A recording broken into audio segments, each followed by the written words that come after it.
Good morning, happy Tuesday. I realized that I hadn't jumped on here and showed my face yet. I've been working at the computer all morning, that's what I'm doing now, and I have to jump into a meeting in 20 minutes.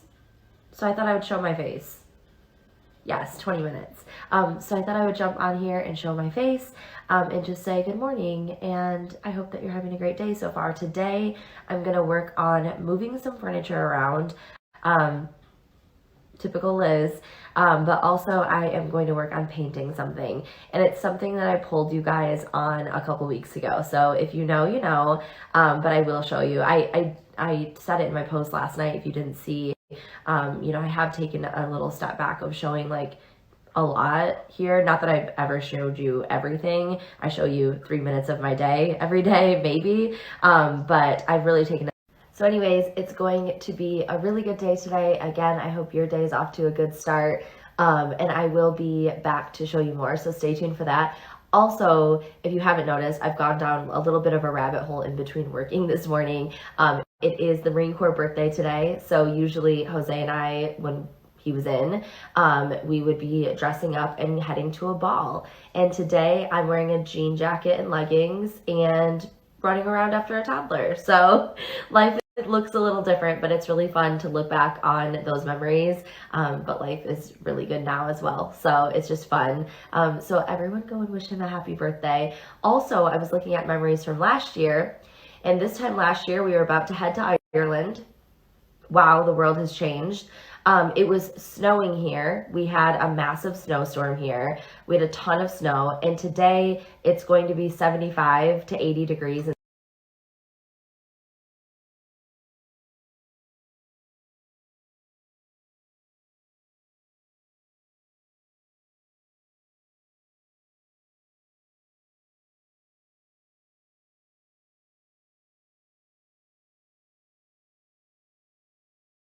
Okay, I was kidding when I said that I was gonna nap. Not napping. I've been working. I've actually just been sitting here all day working.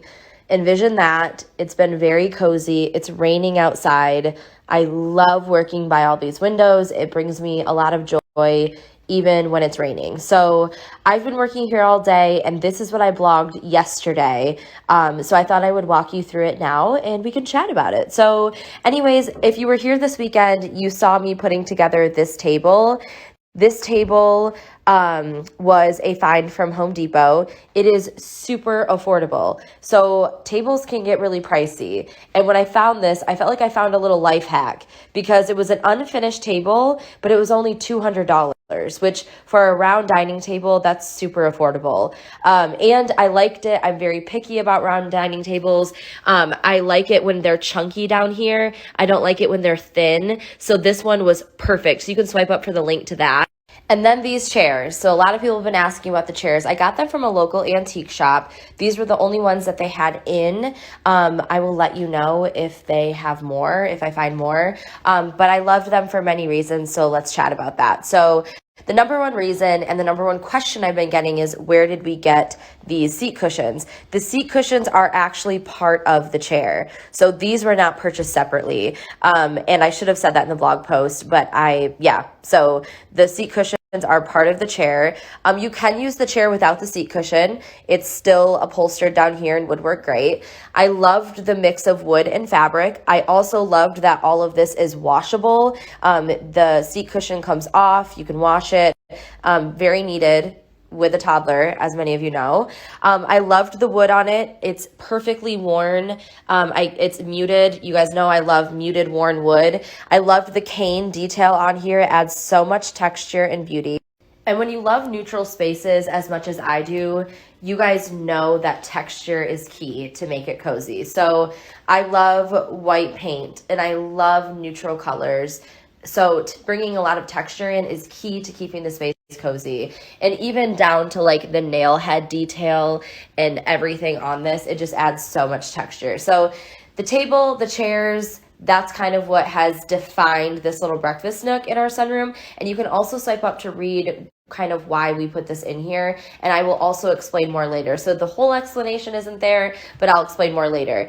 Another thing that I did yesterday was a huge change, and oh my goodness, probably one of my favorites, is bringing in my rolling rack. So I actually brought this rolling rack from our home to our store. You guys know I sell a lot of stuff out of our house in our store when I'm done with it. Well, no one had bought this rack and had been there for like a year. And I looked at her yesterday and I was like, that's really sad that no one wants you. So I brought her home and I brought her home yesterday and she has really helped define this space. So oftentimes we're really scared to try something new. And, you know, when you have windows like this, it's like a big no-no to put anything in front of a window. But check out this rolling rack. I mean, she really doesn't block much light, and yet she kind of helps define this little breakfast nook area. And I'm just going to show you a little sneak peek. So this island right here is new, and it's the final one. I have some changes to make to her, so I didn't want to show her yet. But my whole problem with the sunroom was that it was two separate spaces from the kitchen. And what I did with this island and doing this was made it one space. I made the kitchen and the sunroom come together instead of being two separate spaces, and I'm so excited to show you more, but you'll understand more later. But also, this rolling rack just helped define that a little bit more as well. Okay, I have to get back to work, but this site just makes me so happy, and I wanted to share it with you guys and explain a little bit more. Also, sneak peek of the island and sneak peek of these bar stools. I mean, it's almost like in the past week, our home has just clicked.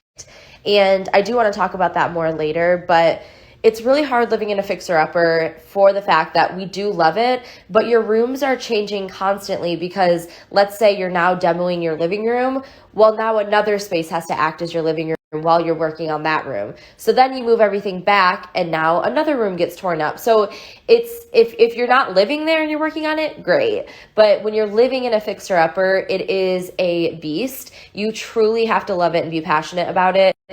We've been living in a fixer-upper for 4 years. We truly love it, but there are frustrating moments, and it feels like this week our house is starting to click finally. So I hope you guys see that. I hope you enjoy it, and swipe up to check out the blog post.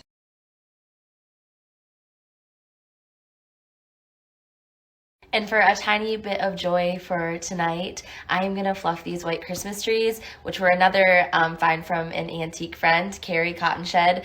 I am going to fluff these and try to post them on my feed tonight to bring a little joy. So be back with that in my feed tonight.